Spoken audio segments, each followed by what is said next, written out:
Hello दोस्तों, स्वागत है आपका आपके अपने चैनल मार्केट सपोर्ट में। दोस्तों, आज की इस वीडियो में हम बात करने वाले हैं बजाज हाउसिंग फाइनेंस लिमिटेड के शेयर के बारे में। अगर आप देखो, आज जो सिचुएशन आपको देखने को मिली है मार्केट में, तो मार्केट की जो सिचुएशन है वो डेफिनेटली ठीक है। उसमें सच कहीं कोई खास जो है समस्या देखने को नहीं मिल रही है। हाँ, ये बात सही है कि मार्केट में वॉलेटिलिटी तो है, थोड़ा बहुत ऊपर उतार चढ़ाव आपको ये सिचुएशन जरूर आपको थोड़ी सी नजर आ रही है। लेकिन अगर हम देखें, फिलहाल इस शेयर को देखें पर्टिकुलरली, तो ये शेयर कंपैरेटिवली थोड़ा सा डाउन ही देखने को मिल रहा है। अगर आप देखोगे तो जो सिचुएशन आपको मार्केट जैसे ठीक ठाक देखने को मिल रहा है, वो सिचुएशन यहाँ पर नहीं है। यहाँ पर थोड़ी सी आपको नेगेटिव ही देखने को मिल रही है। ये तो हम देखेंगे ही कि आखिरकार आज इसमें नेगेटिविटी क्यों है। लेकिन साथ में दोस्तों इसके बारे में भी जानेंगे कि आगे बजट से रिलेटेड इसके लिए कुछ खबरें निकल कर आ रही हैं, वो भी हम जो है बात करेंगे। तो चलो स्टार्ट करते हैं। मैं सबसे पहले आपको लेकर चलता हूँ बजाज हाउसिंग फाइनेंस के शेयर पर। एंड आप यहाँ पर देखो कि 113 रुपये 94 पैसे पर एक काउंटर जो है फिलहाल ट्रेड कर रहा है। अभी मार्केट बंद नहीं हुआ है, ठीक है। जब बंद होगा तो इसकी प्राइस डेफिनेटली कुछ अलग ही होगी। फिलहाल ये शेयर लगभग 1.5% की गिरावट भी आपको दिखा रहा है। हालांकि गिरावट मैं ये नहीं कह रहा कि बहुत ज्यादा कोई बड़ी है, लेकिन हाँ जो है वो आपको जरूर देखने को मिल रही है कि गिरावट तो है। अब बड़ी है छोटी है वो अलग बात है, लेकिन यहाँ पर आप देख रहे हैं कि थोड़ी सी गिरावट आपको जरूर यहाँ पर नजर आ रही है। अब अगर हम देखें कि जैसे हुआ क्या है, ओवरऑल अभी मार्केट ना थोड़ा कोई बहुत अच्छा तो दिखाई दे नहीं रहा। ये तो हमने सबने देखा है। पिछले कुछ दिनों से मार्केट में समस्याएं तो देखने को मिल ही रही हैं।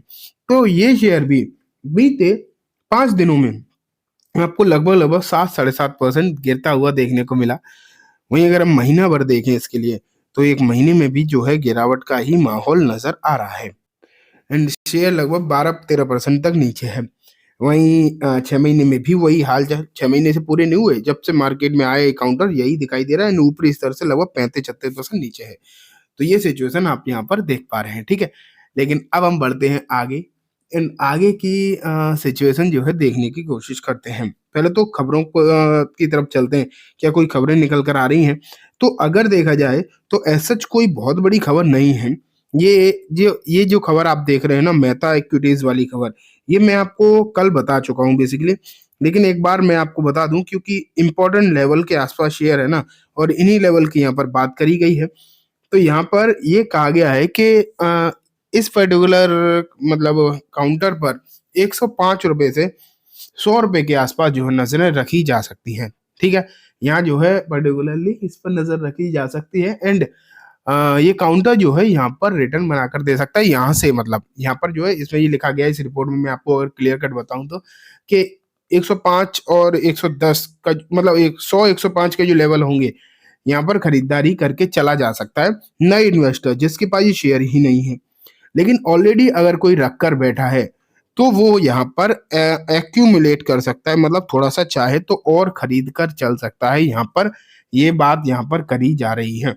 तो बेसिकली आप क्लियर कट ये मान के चलो फिलहाल के समय पर कि सिचुएशन जो है वो बहुत ज्यादा नीचे की नहीं है। मतलब उम्मीदें जो लगाई जा रही हैं वो बहुत ज्यादा नीचे की नहीं नजर आ रही। वो इसी लेवल के आसपास अगर हम देखें, जो लेवल चल रहे हैं इसी लेवल के आसपास की है। एंड यहाँ से रिवर्सल की ही उम्मीद है, ये मेहता इक्विटीज की तरफ से बयान है, ठीक है। अब मैं आपको नेक्स्ट न्यूज पर लेकर चलता हूँ। ये देखो, एक खबर है बजट 25 रियल एस्टेट सीक्स transformative reform to unlock full potential. तो यहाँ पर अगर देखोगे तो इस बजट में ये उम्मीद करी जा रही है कि रियल एस्टेट सेक्टर पर बहुत ज्यादा फोकस करी जाएगी और इसके जो पोटेंशियल अनलॉक करने की कोशिश करी जाएगी। पोटेंशियल अनलॉक करने का मतलब है इस पर और ज्यादा ध्यान दिया जाएगा और यहाँ पर जो है नई पॉसिबिलिटीज को तलाशा जाएगा। बेसिकली आप ये कह के चल सकते हो जो यहाँ पर सिचुएशन दिखाई दे रही है फिलहाल। तो ये तो पक्की बात है कि अब की बार बजट जो आने वाला है, मतलब पक्की बात तो कुछ नहीं होती, लेकिन जो उम्मीदें हैं वो इंफ्रा रिलेटेड बजट की उम्मीदें यहाँ पर निकल कर आ रही हैं कि बजट जो निकल कर आएगा वो इंफ्रा पर ज्यादा फोकस करता हुआ दिखाई देगा, ठीक है। और इसमें भी कुछ इंपॉर्टेंट चीज अगर मैं बात करूं, तो जो अफोर्डेबल हाउसिंग का जो कॉन्सेप्ट सरकार लेकर आई है उस पर भी जो है फोकस किया जाएगा। तो अफोर्डेबल हाउसिंग के लिहाज से भी आपको इस काउंटर पर नजर तो रखनी ही चाहिए, क्योंकि एक चीज आप ये मान के चलो कि होता क्या है बेसिकली, कि अगर यहाँ पर अगर हम नजर बना कर रखें, अगर अफोर्डेबल हाउसिंग के लिए बात करी तो सरकार करेगी क्या, मेनली तो लोन वगैरह की ही बातें यहाँ पर होने वाली है। एंड उसके लिए अगर आप लोन वगैरह के लिए बातें देखोगे ना, तो निकल कर आती है दोस्तों housing finance company. Housing finance company पर बहुत ज्यादा ध्यान दिया जाने वाला है, ये पक्की बात आप ये है मानकर चल सकते हो। एंड अगर दोस्तों ऐसा होता है, हाउसिंग फाइनेंस कंपनी पर ध्यान दिया जाता है, तो बजाज फाइनेंस भी एक ऐसा काउंटर आपको देखने को मिलेगा फिर, जिस पर बहुत ज्यादा फोकस आएगा। एंड हाँ, ये भी पक्की बात है कि ये काउंटर आने वाले दिनों में एक तेजी दिखाकर चल सकता है। चांसेस जो है इस बात के भी अच्छे खासे आपको बनते हुए देखने को मिलने वाले हैं। तो ये पर्टिकुलरली दोस्तों इस पर जो है आपको ज़रूर नज़र बनाकर रखनी चाहिए। मुझे जहाँ तक लगता है आने वाले दिनों में कुछ ना कुछ यहाँ पर हो सकता है। लेकिन वही बात अगर वैल्यूएशन की करें तो वैल्यूएशन में दिक्कत आती है, इसमें कोई डाउट नहीं है। ये देखो, from tax incentive for home buyer and real estate investment trust to long anticipated industry status for the real estate sector, stakeholder are calling policy reform। तो यहाँ पर क्या हो रहा है कि जो भी इस सेक्टर से जुड़े हुए लोग हैं वो सभी पॉलिसी रिफॉर्म के बारे में बात कर रहे हैं। सब कह रहे हैं कि यहाँ पर सरकार को जो है पॉलिसी रिफॉर्म करनी चाहिए, कुछ ऐसी पॉलिसीज लेकर आनी चाहिए जहाँ मतलब जो इस सेक्टर के लिए फायदेमंद हो बेसिकली। एंड अब ये लग रहा है कि हाँ, कुछ तो ऐसा हो सकता है इस बार के बजट में, कुछ तो आपको ऐसी चीजें देखने को मिल सकती हैं जो इस पर्टिकुलर मतलब सेक्टर के लिए अच्छी हो सकती हैं। इसमें सिर्फ और सिर्फ रियल एस्टेट वाली कंपनी ही नहीं, बल्कि आप ये भी मान के चलो कि जो भी कंपनीज इससे जुड़ी हुई भी हैं, जो इससे जुड़ी हुई कंपनी भी है ना, उन पर भी कहीं ना कहीं जो है ध्यान दिया जाएगा।